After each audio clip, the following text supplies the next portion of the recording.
జెండావిష్కరణ కార్యక్రమానికి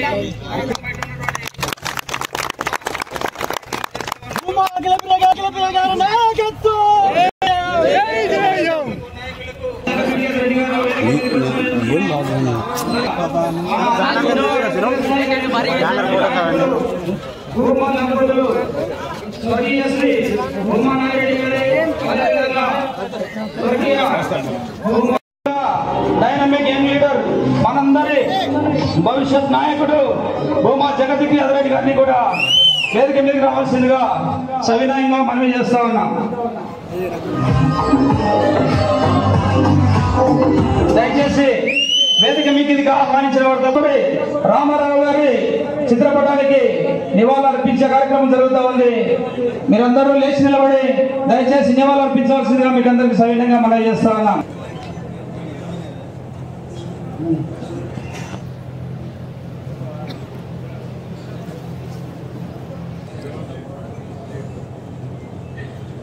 మన భూమా జగతికి వారి యొక్క రాజకీయ వారసులుగా మన మధ్య ఉన్నటువంటి జగద్విఖ్యాత రెడ్డి గారు, అదేవిధంగా ఎమ్మెల్యే అఖిల ప్రేమ గారు,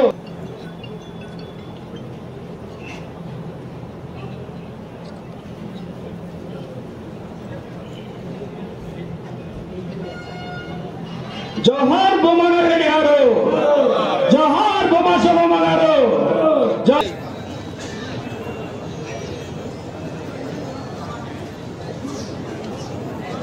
తెలుగుదేశం పార్టీ నాయకులను కార్యకర్తలను గుర్తించి ఆయా నియోజకవర్గాల ఎమ్మెల్యే గారికి వాళ్ళు ఆదేశాలు ఇచ్చి తద్వారా ఎమ్మెల్యే గారితో పనిచేస్తున్నారు.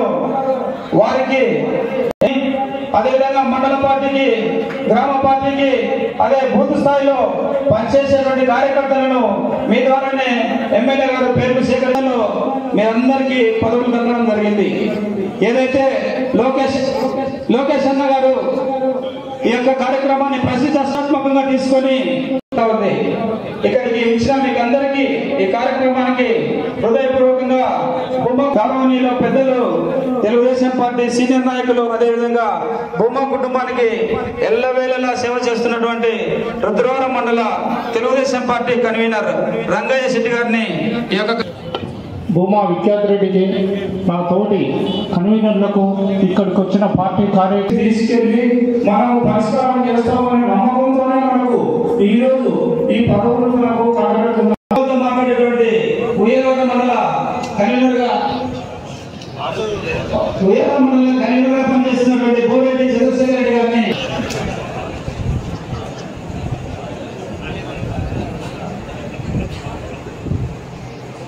అదే మాదిరిగా గౌరవనీయులు నరసింహారెడ్డి గారిని వేదిక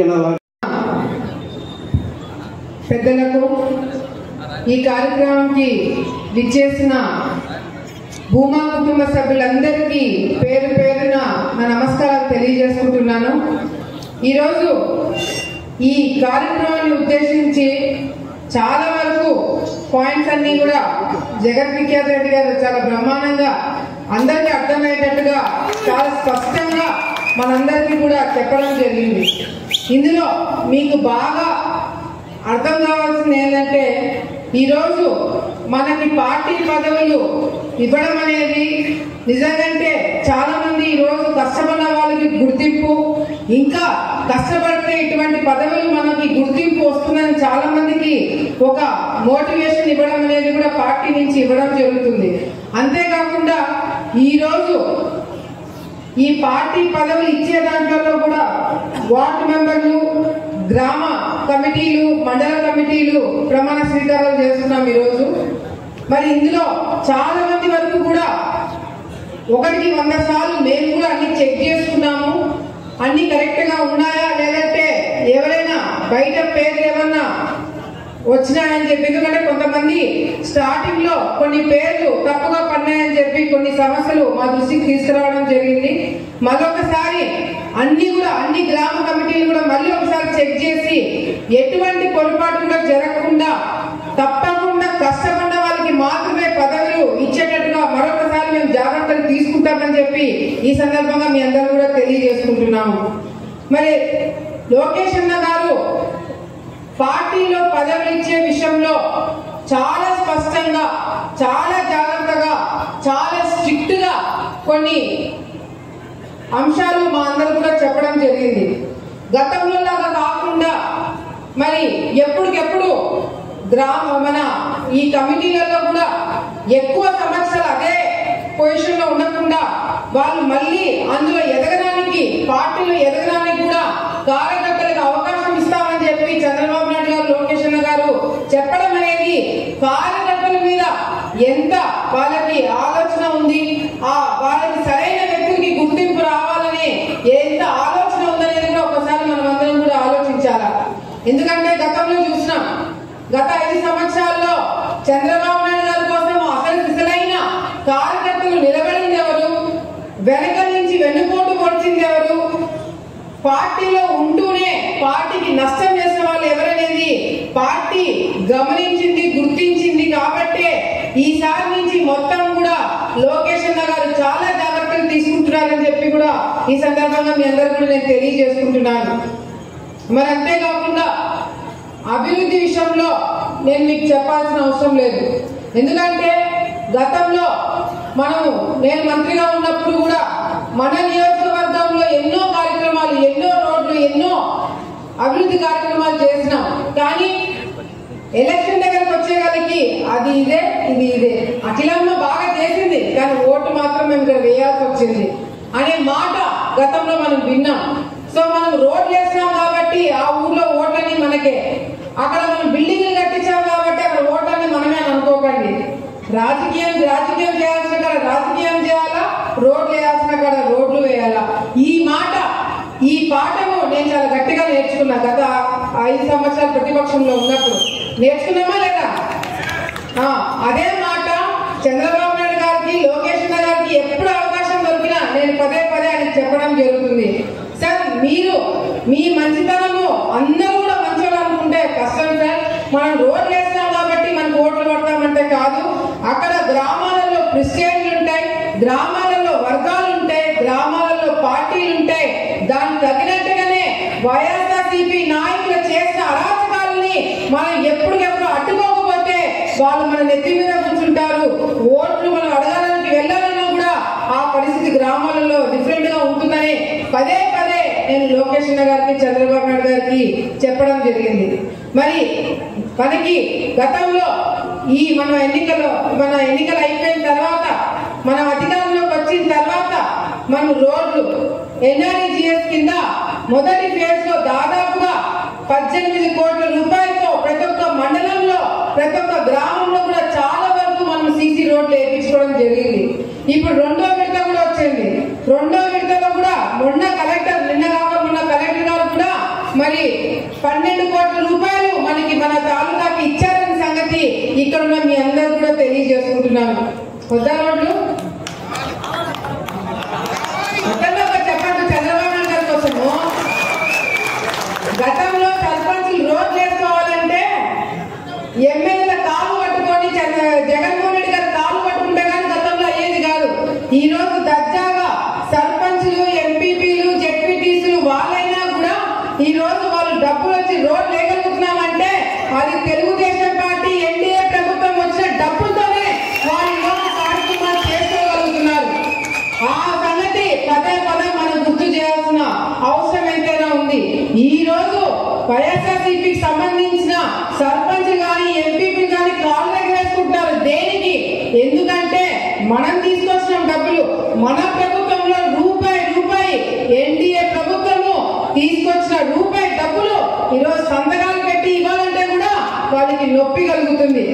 ఎందుకంటే రోడ్లు వేస్తే పేరు వీళ్ళకి వస్తాదేమో, బోర్లు వేస్తే భూమా వాళ్ళకి పేరు వస్తుందేమో ఒక నొప్పితో సంతకాలు పెట్టడానికి ముందుకు రాలేని పరిస్థితి. అంతేకాదు మీకు గుర్తుందో లేదో మనం ప్రతిపక్షంలో ఉన్నప్పుడు మరి స్థానిక ఎన్నికలు వచ్చినప్పుడు పార్టీ ఒక నిర్ణయం తీసుకుంది. గుర్తుందా లేదా? ఏమని గుర్తుంది? ఎన్నికల్లో పార్టీ పోటీ చేయట్లేదు అని చెప్పింది. అవునా కదా? ఆ రోజు ఆలగడ్డలో మనం బయటికి వచ్చి ఒక స్టేట్మెంట్ ఇచ్చినాము. ఏమని ఇచ్చినాం? పోటీ ఉండి తీరుతుంది, తప్పకుండా గెలిచినా ఓడినా మా కార్యకర్తలు బయటికి వచ్చి తిరుగుతారు, ఓట్లు అడుగుతారు. గెలిస్తే గెలిచాం, ఓడితే ఓడినాం. కానీ వైఎస్ఆర్సీపీ నాయకులు మాత్రము ఇనానిమస్ గా ఒక సర్పంచ్ కూడా వదిలిపెట్టమని ఆ రోజు మీ అందరు ఎంతమన్నా గుర్తుందా? ఇప్పుడు గుర్తు రావాలా మీకు? వెంటమన్నామా లేదా? తప్పకుండా పోటీ పెట్టాలన్నా అని చెప్పి అందరూ కూడా ఆ రోజు బయటికి వచ్చి కష్టపడి మరి ఎన్నికల్లో చాలా వరకు కూడా 5 ఓట్లతో పోయిన సర్పంచులు ఉన్నాయి, 10 ఓట్లతో పోయిన సర్పంచులు ఉన్నాయి, 20 ఓట్లతో పోయిన సర్పంచులు ఉన్నాయి. కేవలము ఆ రోజు పోలీస్ డిపార్ట్మెంట్ ని అడ్డు పెట్టుకొని ఎంతో మందికి నామినేషన్ కూడా వేయని పరిస్థితి ఆ రోజు గతంలో చూస్తున్నాం. ఇప్పుడు రమ్మని చెప్పండి, ఇప్పుడు అడ్డుకోమని చెప్పండి. దమ్ముంటే వైఎస్ఆర్సీపీ నాయకులని బయటకు వచ్చి తెలుగుదేశం పార్టీ కార్యకర్తలని అడ్డుకోవడానికి ప్రయత్నం చేయమని చెప్పండి. ప్రతిపక్షంలోనే మనం భయపడలేదు, ప్రతిపక్షంలోనే పోలీసులు కూడా లెక్క చేయకుండా ఆ రోజు ధైర్యంగా మనం నామినేషన్ వేసి ప్రచారం చేసి చాలా వరకు సర్పంచులని మనం గెలిపించుకోవడం జరిగింది, ఎంపీపీలని గెలిపించుకోవడం జరిగింది. మరి ఈ రోజు మళ్ళీ మనకి ఎన్నికలు వస్తున్నాయి, ఎటువంటి ఒత్తిడి ఉండదు. ఏ పోలీస్ డిపార్ట్మెంట్ అడ్డు పెట్టుకొని మనం వైఎస్ఆర్సీపీ నాయకులు ఎత్తుకోవాల్సిన అవసరం లేదు.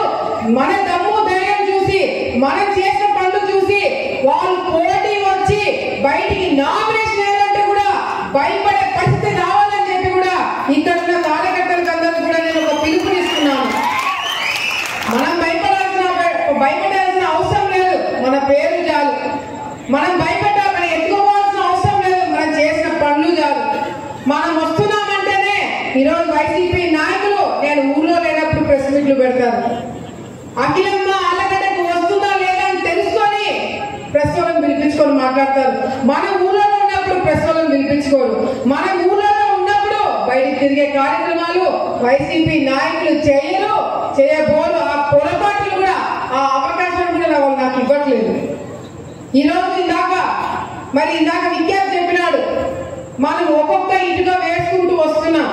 ఈ రోజు మనకు ఆ ఇటుక విలువ మనకు తెలియకపోవచ్చు. కొన్ని రోజుల తర్వాత మీకే అర్థమవుతున్న ఆ ఇటుక వేసుకొని ఏ స్థాయికి ఆలగడ్డలో ఉన్న భూమా కార్యకర్తలు ఎదగబోతున్నారనేది జిల్లా కాదు కదా, రాష్ట్రం అంతా కూడా ముక్కు మీద వేలేస్తున్నట్టుగా మనం రాజకీయాలు చేయబోతున్నామని అప్పుడు చెప్పినా మళ్ళీ ఇప్పుడు చెప్తున్నా అని చెప్పి ఈ సందర్భంగా మీ అందరూ కూడా తెలియజేసుకుంటున్నాను. మనం ఎవరికి భయపడాల్సిన అవసరం లేదు, మనం ఎవరి గురించి ఆలోచించాల్సిన అవసరం లేదు. మన ఆలోచన అంతా మన గ్రామాలు బాగుపడాలా, మన కార్యకర్తలు బాగుండాలా, మనల్ని నమ్ముకొని ఓట్ చేసే ప్రజల కోసము మనం ఎంత దూరమైనా వెళ్తామని ఆల్రెడీ నిరూపించబోతున్నాము. వచ్చే రోజుల్లో కూడా ప్రతి ఒక్క గ్రామంలో ప్రతి ఒక్క నియోజకవర్గంలో తెలుగుదేశం పార్టీ జెండా ఎగరేస్తామనే నమ్మకం నాకుందని చెప్పి కూడా ఈ సందర్భంగా మీ అందరూ కూడా మరొకసారి తెలియజేసుకుంటున్నాము.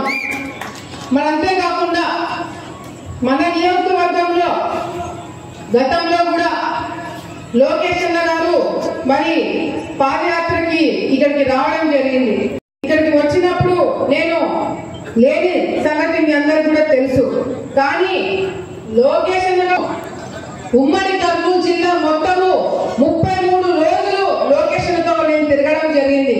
మన నియోజకవర్గం దగ్గరకు వచ్చేసరికి నేను లేదన్న సంగతి నేను మర్చిపోయినా అసెంబ్లీలో కానీ ఏ మీటింగ్ లో కానీ నేను కనిపించిన ప్రతిసారి కూడా లోకేష్ అన్న నాకు ఒకటే చెప్తాను, నీ బాధ్యత నాది, నేను ఏమడిగినా నీ బాధ్యత నాది, నాకు వదిలే, నేను చూసుకుంటా. ఆలగడ్డ నాది, నువ్వు నా మనిషి, తప్పకుండా ఆలగడ్డ ప్రజలకి కార్యకర్తలకి నీ కుటుంబ సభ్యులకి ఇబ్బంది పెట్టే కార్యక్రమం పార్టీ ఎన్నడూ చేయదని లోకేష్ గారు పదే నన్ను కనిపించిన ప్రతిసారి కూడా చెప్పడం జరిగింది. దానివల్ల 1000 ఏనుగుల బలము ఎంతో మంది ఇప్పుడు కూడా మనల్ని తొక్కాలని చెప్పి రాత్రి పగలు కలలు అంటున్నారు, రాత్రి పగలు వెంటాడుతున్నారు, రాత్రి పగలు ఈరోజు భూమా కార్యకర్తలు నేను భూమా వర్గానికి చెందిన వాడిని చెప్పుకోకుండా ఎట్లా చేయాలని చెప్పి కలలు కంటున్నారు. కానీ నేను ఒక్కటే చెప్తా, ఎన్ని జన్మలెత్తినా మాకున్న అదృష్టం ఇంకొకరికి లేదు. మాకున్న ఆస్తి అంతా మీ కార్యకర్తలు మీ కుటుంబ సభ్యులు తప్ప మరొకటి లేదు రాదు అని చెప్పి కూడా మరొకసారి మీ అందరికి కూడా నేను తెలియజేసుకుంటున్నాను. అంతేకాకుండా ఈరోజు పక్క నియోజకవర్గాలతో పక్క జిల్లాలతో కూడా మనం పోటీ పడి లోకేష్ గారికి మీరు కూడా చూస్తుంటారు. ఎన్నో సందర్భాల్లో ఈ 4 నెలలనే చంద్రబాబు నాయుడు గారిని చాలా సందర్భాల్లో కలవడం జరిగింది. చాలా రోడ్లు ఆలగడ్డలో ఉన్న పరిస్థితులు, మరి అదే విధంగా ఇక్కడ ఈ ప్రాంతం కావాల్సిన పరిశ్రమలు ఉద్యోగాల కోసము ఎన్నోసార్లు చంద్రబాబు నాయుడు గారికి ఇప్పటికే నేను కలవడం జరిగింది. మీ అందరూ కూడా నేను మాటిస్తున్నాను, మీకు గుర్తుందో లేదో మనం అధికారంలోకి వచ్చిన తర్వాత అందరూ కొద్దిగా ఇదైపోతున్నారు, అని మర్చిపోతున్నారు. ఏం చెప్పిన ఎన్నికలకి ముందు 5 సంవత్సరాల్లో 5,000 మందికి ఉద్యోగాలు మన ప్రాంత పిల్లలకి ఇప్పిస్తానని చెప్పినాను. ఆ మాట మీద కట్టుబడి నిలబడినానికి మరి ప్రతి ఒక్క సందర్భంలో చంద్రబాబు నాయుడు గారితో మాట్లాడి మనకి మొన్న ఒక సోలార్ కంపెనీ రావడం జరిగింది. అట్లాంటివి ఇంకా 4-5 కంపెనీలు రాబోతున్నాయి. 5,000 మందికి ఉద్యోగాలు ఇప్పించే బాధ్యత నాది అని చెప్పి మరొకసారి నాయకుల చెవులు పగలేటట్టుగా గుండెలు పగలేటట్టుగా మరొకసారి నేను చెప్తున్నాను. తప్పేది లేదు. ఈ రోజు రాష్ట్రంలో మన ప్రభుత్వము పరిస్థితి ఏ విధంగా ఉన్నా కూడా మనం ఎట్లా వెంటబడుతున్నామో మీ అందరూ కూడా గమనించాలా. మొన్నటికి మొన్న మన ప్రాంతంలో చాలా పెద్ద వరదలు వచ్చి చాలా పంట నష్టం కూడా జరిగింది.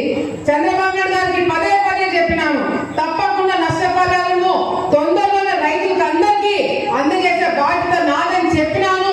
దాని మీదనే కలెక్టర్ని గాని మంత్రులను గాని మన కేశవ్ గారిని గాని చంద్రబాబు నాయుడు గారు గాని వాళ్ళ వెంట పడుతున్నారు. వాళ్ళు కొద్దిగా బిజీగా ఉండి ఈ పంట నష్టం ఇంకా మన చేతికి రాలేదు. ఈ నెలాఖరికల్లా తప్పకుండా రైతులకి పంట నష్టం డబ్బులు వాళ్ళ అకౌంట్ లో పడేటట్టుగా చేస్తామని చెప్పి కూడా సందర్భంగా మీ అందరూ కూడా నేను తెలియజేసుకుంటున్నాను. అంతేకాకుండా మరి ఏదైతే మొక్కజొన్న కొనుగోలు పాయింట్ చాలా మంది అడిగినారు, ఆ కొనుగోలు ఏదైతే ప్రభుత్వం తరఫు నుంచి చేయాలో అది కూడా ప్రభుత్వాన్ని ఒప్పించే ప్రయత్నము చేస్తున్నాము. తొందరలో దాని మీద కూడా నిర్ణయం తీసుకొని రైతుల్ని ఆదుకుంటామని చెప్పి ఇక్కడ మీ అందరూ కూడా మరొకసారి తెలియజేసుకుంటున్నాం. మరి ఈరోజు ఈ ప్రమాణ స్వీకారము అందరూ కూడా చేసే వాళ్ళందరూ కూడా చేయని వాళ్ళు పదవులు రాని వాళ్ళు అందరూ కూడా సమానమే. పార్టీ దృష్టిలో అందరూ కూడా సమానమే మా దృష్టిలో అని చెప్పి సందర్భంగా తెలియజేసుకుంటూ అందరం కూడా ఒక కుటుంబం లాగా మనం పడిన కష్టం మర్చిపోకూడదు, మనం పడిన ఇబ్బందులు మర్చిపోకూడదు. అంతేకాకుండా కార్యకర్తల మీద పెట్టిన ప్రతి ఒక్క కేసు తీర్పించే బాధ్యత నాదని చెప్పి ఇక్కడ మీ అందరికీ నేను తెలియజేసుకుంటాను. దాన్ని ఎవరు మర్చిపోలేదు. మొన్న కూడా ఏదైతే తప్పుడు కేసులు మా మీద పెట్టినారో అవి ఒక్కొక్కటి తీపిస్తామంటే నేను పోలీస్ డిపార్ట్మెంట్ దండం పెట్టిన. ఫస్ట్ మా కార్యకర్తల మీద ఉన్న కేసులు తీపించండి, ఆ తర్వాత మా గురించి ఆలోచించండి. నేను ఎక్కడికి పోము, మాకు ఎటువంటి నష్టం లేదు. ఇంకా కావాలంటే ఈ ప్రభుత్వం 10 కేసులు వేయించిన నష్టం లేదు. కానీ కార్యకర్తల మీద ఉన్న రౌడీ షీట్లు, కార్యకర్తల మీద పెట్టిన తప్పుడు కేసులు వెంటనే తీపించాలని చెప్పి కూడా నేను డీజీపీ గారిని కూడా కోరడం జరిగింది. తప్పకుండా తప్పుడు కేసులన్నీ కూడా కొట్టించే బాధ్యత మేము తీసుకుంటాము. ఏది మర్చిపోలేదు, మీరు కూడా మర్చిపోకుండా అదే కసిగా మనం ప్రతిపక్షంలో ఉన్న కసి, మనం ప్రతిపక్షంలో ఉన్న ఉత్సాహంతోనే మరొకసారి మనము ఈ వచ్చే ఎన్నికల్లో మనం భారీగా ప్రతి ఒక్క సర్పంచ్ కూడా, ప్రతి ఒక్క ఎంపీటీసీ, ప్రతి ఒక్క వార్డు మెంబరు, జెడ్పీటీసీ అన్ని పదవులు కూడా తెలుగుదేశం పార్టీ కార్యకర్తలకి ఎన్డీఏ ప్రభుత్వానికి వచ్చేలాగా మనం అందరం కూడా కృషి చేయాలా. మీతో పాటు మేము కూడా ప్రతి ఒక్క గ్రామము దగ్గరుండి చూసుకొని రాజకీయాలు ఎక్కడ కూడా ఇప్పుడు రాజకీయ పరిస్థితులు బాగాలేదు, అది కూడా చెప్తున్నా. అంతకుముందు మన తాలూకా చాలా మేలు, అవునా కదా? పక్క తాలూకాల కన్నా మన తాలూకాలు చాలా మేలు అనిపిస్తుంది నాకైతే. డబ్బు రాజకీయాలు కాదు, ఇంకొక రాజకీయాలు కాదు, కేవలము వర్గ రాజకీయాలు మన భూమా కుటుంబాన్ని నమ్ముకొని ఎల్లప్పుడూ మరి కార్యకర్తలు ఏ ఇబ్బంది లేక పడ్డారో ఇంకా ఇబ్బందులు పడతామే తప్ప ఈ కుటుంబాన్ని వీడేది లేదని ఎక్కడైనా ఎవరి ముందరైనా చెప్పే సత్తా ఉన్న కార్యకర్తలు నాకు దొరికినందుకు నా అదృష్టంగా మరొకసారి భావిస్తూ ఈ కార్యక్రమానికి విచ్చేసిన ప్రతి ఒక్కరికి పేరు పేరు నేను ధన్యవాదాలు తెలియజేసుకుంటూ మరి ఈ ప్రమాణ స్వీకారం కూడా మరి పూర్తి చేసుకొని మరి వచ్చే రోజుల్లో మరి నేను ఇందాక విన్నాను మన కన్వీనర్లు మాట్లాడడానికి చాలా ఇబ్బందికరంగా సిగ్గుపడుతూ చాలా మన సీనియర్ నాయకులు రంగనాయకులు కూడా 2-3 లైన్లు మాట్లాడి ఆపేస్తున్నాడు. అట్లా కాదు, ఈసారి నుంచి వీళ్ళకి కూడా ట్రైనింగ్ ఉంటుంది. తప్పకుండా మండల కన్వీనర్లు మైక్ పట్టుకున్నారంటే మేము లాగేంత వరకు వాళ్ళు మాట్లాడే అంత ట్రైనింగ్ అన్ని సమస్యలు చెప్పుకోవాలా, ఆ విధంగా వీళ్ళని తయారు చేస్తామని చెప్పి కూడా ఈ సందర్భంగా తెలియజేసుకుంటూ తప్పకుండా వచ్చే రోజుల్లో నాకు నమ్మకం ఉంది, పార్టీకి నమ్మకం ఉంది. ఆళ్లగడ్డ నియోజకవర్గంలో ప్రతి ఒక్క వార్డులో, ప్రతి ఒక్క గ్రామంలో, ప్రతి ఒక్క మండలంలో తెలుగుదేశం పార్టీ జెండా ఎగరేసి తీస్తామనే నమ్మకము సత్తా మన నియోజకవర్గానికి, మన కార్యకర్తలకి మనకుందని మరొకసారి నిరూపిద్దామని చెప్పి ఈ సందర్భంగా మరొకసారి మీ అందరికీ తెలియజేసుకుంటూ తొందరగా ఈ కార్యక్రమాన్ని పూర్తి చేయాలి. ఎందుకంటే మీరు కూడా ఊళ్ళకి వెళ్ళాలంటే చాలా దూరం, ఇప్పటికే ఆలస్యమైంది. ఆలస్యం ఈసారి నాది కాదు, మీదే. అందరు లేట్గా వచ్చినారు, ఈసారి పొలం పనులు ఉన్నాయని చెప్పినారు కాబట్టి పర్వాలేదు. సో ఈ కార్యక్రమము సీరియస్ గా తీసుకోవాలని మరొకసారి తెలియజేసుకుని సెలవు తీసుకుంటున్నాను. జై హింద్. కార్యకర్తల ముందు ఇలా ప్రసంగించడం జరుగుతుంది. చాలా ఆనందంగా ఉంది. ఈ రోజు చాలా మందికి కష్టపడిన వాళ్ళకి ఈ రోజు పార్టీలో స్థానం దక్కింది.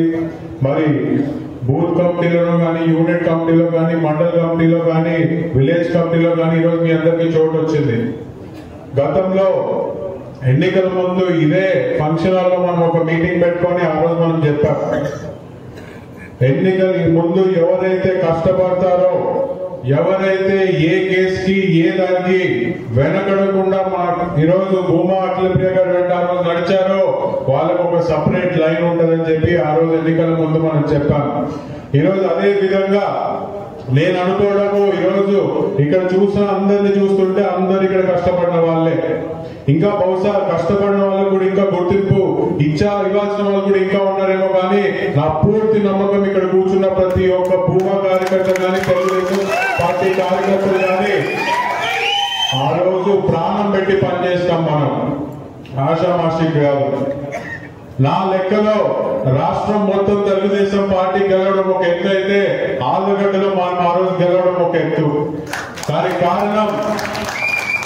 కారణం మీ అందరికీ తెలిసినట్టుగానే తల్లి తండ్రి లేకుండా గడిచిన 5 సంవత్సరాల్లో గత ప్రభుత్వంలో ఈరోజు మనం అందరం ఎన్నో రకాలుగా ఇబ్బందులు పడ్డాం, కేసులు వేయించుకున్నాం.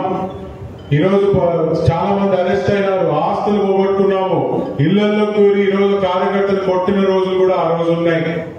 మరి మమ్మల్ని చూస్తే ఈరోజు అక్కని అరెస్ట్ చేసినారు, బావని అరెస్ట్ చేసినారు, నా మీద అనేక కేసులు పెట్టారు. ఆశ్చర్యం ఏంటంటే వీళ్ళు చేసే అక్రమ పనులు ఈరోజు ఆ రోజు ఎత్తి చూపించినందుకు నా మీద SC ST కేసు. మన క్రషర్ నా తల్లి శోభా నాగిరెడ్డి, నా తండ్రి భూమా నాగిరెడ్డి గారు డబ్బులు పెట్టిన ఒక క్రషర్ లోకి మా బావ వెళ్తే ఆయన మీద ఆ రోజు 307 అటెంప్ట్ టు మర్డర్. ఇలా విచ్చలు విడిగా చెప్పుకుంటూ పోతే మరి ఎన్నో కేసులు. ఒక ఆడపిల్లని కూడా మామూలుగా మన రాయలసీమలో కొన్ని పద్ధతులు ఉంటాయి. ఆడోళ్ళ జోలికి పిల్లల జోలికి మనం ఎప్పుడు పోము. ఎన్నో ఫ్యాక్షన్లు చూసింది ఆళ్లగడ్డ గడ్డ. కానీ ఏ రోజు కూడా ఇంట్లో మహిళల మీద కానీ పిల్లల మీద కానీ మనం ఏ రోజు టార్గెట్ చేసి ముందరికెళ్ళిన దాఖలాలు లేవు. సిగ్గుచేటు పోయిన ప్రభుత్వానికి ఒక మహిళను కూడా చూడకుండా ఎన్ని రకాలుగా కేసులు పెట్టి ఇబ్బంది పెట్టారో ఆ రోజు మీరందరూ చూస్తున్నారు. కానీ ఇక్కడ ఉండేది భూమా నాగిరెడ్డి రక్తం. ఎన్ని కేసులు పెట్టినా, ఎన్ని రకాలుగా ఇబ్బందులు పెట్టినా మీకోసం ఒక అడుగు ముందరికే వేసింది, కానీ ఏ రోజు ఒక అడుగు వెనక్కి కూడా వేయలేదు. మరి మేము అంత దుడుకుతో పోతున్నప్పుడు మా కార్యకర్తలు కూడా అంతే బలంగా ఉన్నప్పుడే మేము పై స్థాయిలో రాజకీయాలు చేయగలుగుతాం. ఈ రోజు ఇందాక భాస్కర్ చెప్తున్నప్పుడు యువకులం చాలా పెద్ద సక్సెస్ అయింది, రాష్ట్రం మొత్తం మాట్లాడుతున్నారు. నేను ఆ రోజు లోకేషన్కి ఒకటే చెప్పా, ఈ రోజు యువగలంలో మీకు కనిపించిన జలం అది నా ఒక్కటే కాదన్నా, మా కార్యకర్తల బలం మీకు కనిపించింది తప్ప దాంట్లో మేం చేసినట్టు ఏం లేదు. ఎందుకు ఈ మాట చెప్తున్నానంటే మాకు మీ పట్ల ఉన్న ప్రేమ లాంటిది, మీకు మా పైన ఉన్న అభిమానం కూడా అలాంటిదే అని చెప్పి ఆ రోజు నారా లోకేష్ గారికి చాలా స్పష్టంగా అర్థమైంది.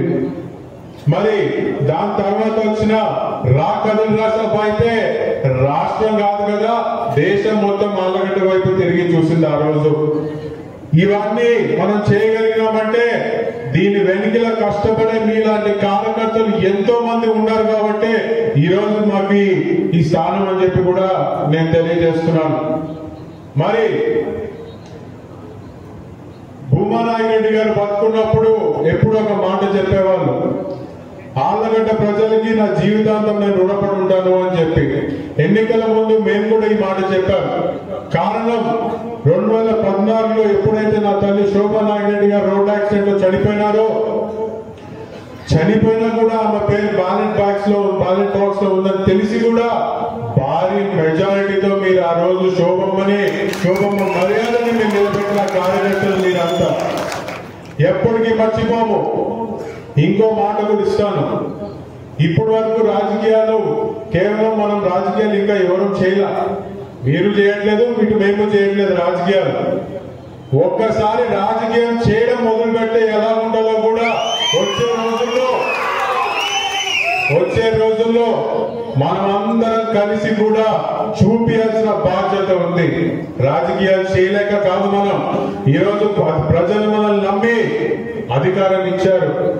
అధికారం ఇచ్చిన తర్వాత మన పైన ఉన్న బాధ్యత ఆళ్ళగడ్డ నియోజకవర్గాన్ని అవతలను కానీ అపోజిషన్ పార్టీ కానీ ఊహించని విధంగా మనం ఈరోజు అభివృద్ధి చేయాలి. ఈరోజు మేము పేర్చే ఇటుక మీకు కనిపించకపోవచ్చు, కొద్ది రోజులు ఓపిక పట్టి దూరం నుంచి చూడండి, ఒక పెద్ద గోడే మీకు కనిపిస్తుందని చెప్పి కూడా మీ అందరికీ నేను తెలియజేసుకుంటున్నాను. మరి ఈరోజు మీరందరూ ఆనందపడుతుండొచ్చు, ఈరోజు మీ అందరికి పదవులు వచ్చినాయని. జాగ్రత్త, నేను చెప్తున్నా, రేపు పొద్దున పార్టీ పనులు బాధ్యత మీ పైనే ఉంది.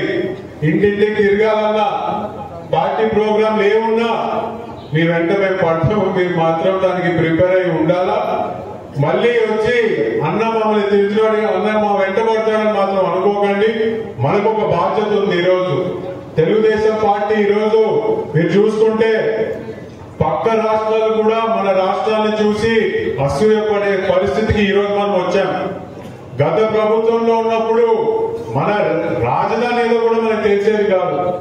యువకులు ఎక్కడైనా పక్క రాష్ట్రానికి పోతే వాళ్ళని అవమానపరిచే విధంగా మీకు అసలు ఒక రాజధాని ఉందా, ఒక చెప్పుకోదగ్గ ఒక కంపెనీ ఉందా అని చెప్పి ఆ రోజు వ్యవహారం చేస్తుంటే ఈ రోజు పక్కన కర్ణాటక రాష్ట్రాన్ని మీరు చూడండి, ఈరోజు పోటీ పడి వాళ్ళకంటే ఎక్కువ కంపెనీలు ఈరోజు మన ఆంధ్రప్రదేశ్ రాష్ట్రానికి వస్తున్నాయి. ఒక కంపెనీలు ఉద్యోగాలే కాదు, ఈరోజు గత ప్రభుత్వం ఇచ్చిన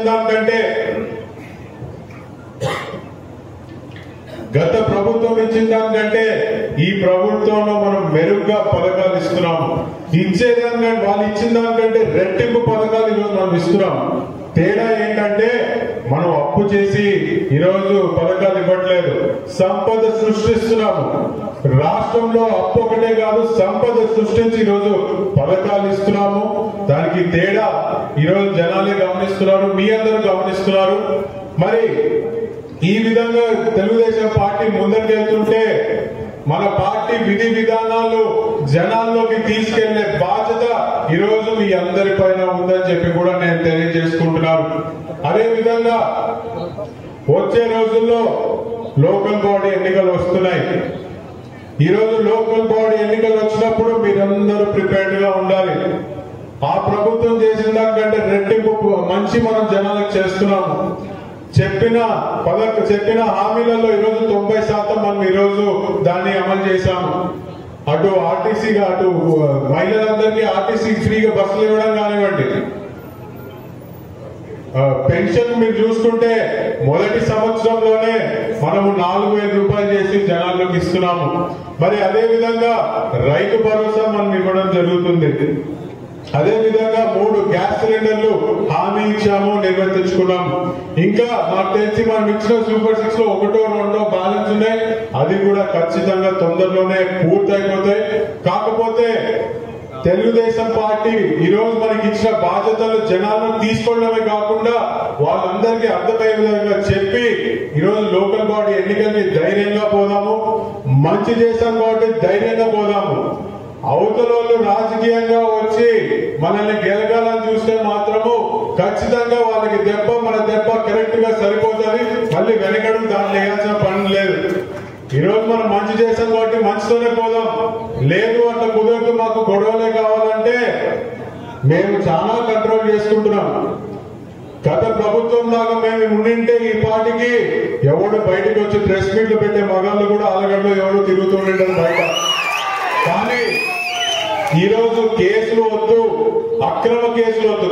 అక్రమ కేసులు కనుక దాని అక్రమ కేసులు వెనుక పడే బాధలు ఏంటో మాకు తెలుసు కాబట్టి మేము ఆ కేసుల జోలికి వెళ్ళట్లేదు, ఆ విధమైన రాజకీయం ఆలగడ్డలో చేయట్లేదు.